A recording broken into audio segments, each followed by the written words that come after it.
Hello everyone, অনেক দিন পর তোমাদের সাথে একটা মিনি ব্লগ শেয়ার করছি। এখন আমি পপলির বাড়িতে, আর পপলি হলো বৌমুনির বোন, ওর বিয়ে। তো পপলির বিয়েতে কি কি করলাম সব কিছু কিন্তু তোমাদের সাথে শেয়ার করব। তো এসেই দেখছি পপলি আইবুড়ো ভাত খেয়ে মেহেন্দির জন্য রেডি হচ্ছে।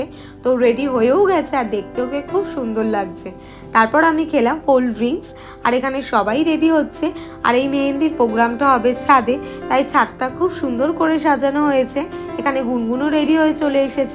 আর এখন হচ্ছে পপলির রেজিস্ট্রি, তারপর হবে মেহেন্দি। এখানে মেহেন্দি আর্টিস্টরাও চলে এসেছে। তারপর আমাকে বৌমুনি মিষ্টি দিল খাওয়ার জন্য। আর আজ স্ন্যাক্সে ছিল ফিশ ফিঙ্গার আর চিকেন পকোড়া। এখানে পপলি মেহেন্দি পরতেও বসে পড়েছে, তার সাথে গুনগুনও। আর আমি মেহেন্দি পরলাম না, কারণ আগের দিনই আমার বন্ধু আমাকে দু হাতে মেহেন্দি পরিয়ে দিয়েছে তাই। আর নিচে মনিরা মিলে কুলো সাজাচ্ছে। এখানে পপলির ফটোশ্যুট চলছে। আর এই মেহেন্দি পরার মাঝে কিন্তু আমরা প্রচুর নাচ করেছি। এখন মনিরা হাতে মেহেন্দি পড়ছে, আর পপলির এক হাতে অলরেডি মেহেন্দি পড়া হয়ে গেছে, আর এক হাতে পড়ছে। ডিনারে ছিল ফ্রাইড রাইস আর চিকেন কারি। আর আমার যেহেতু ভেজ, তাই আমি খেয়েছিলাম পরোটা আর আলুর তরকারি। এখানে বৌমুনি সবার লাস্টে মেহেন্দি পড়ছে। আর পপলি যেহেতু দু হাতেই মেহেন্দি পড়া, তাই ওকে খাইয়ে দেওয়া হচ্ছিল। তো এই ছিল মেহেন্দির মিনি ব্লগ। এই ব্লগটাকে এখানেই এন্ড করছি। So by.